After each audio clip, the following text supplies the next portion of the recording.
Hello, welcome back to the channel. Today we're diving right into how to use Trello's Board Summaries feature in 2025.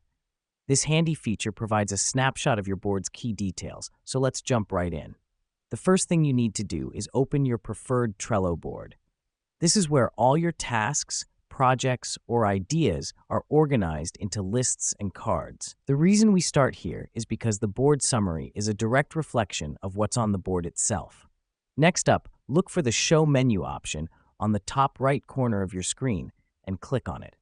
This gives you access to more features on Trello, including the board summary. Now that we've done that, you will see a variety of options. Among these options, choose More, then select Board Summary.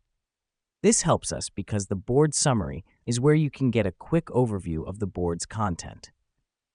Once you're in the board summary, you'll see a breakdown of all your lists and cards.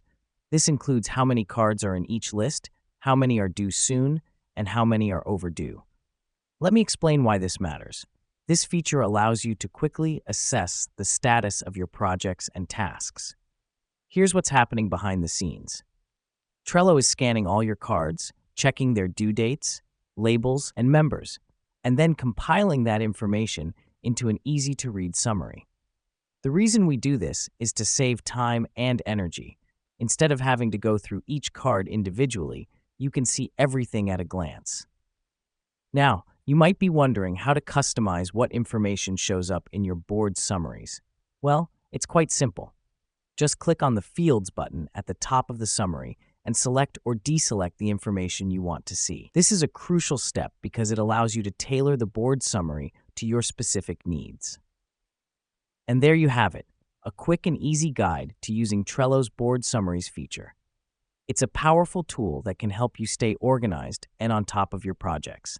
So, go ahead and start using it to maximize your productivity. Thanks for joining us today, and remember to stay tuned for more helpful guides. Until next time.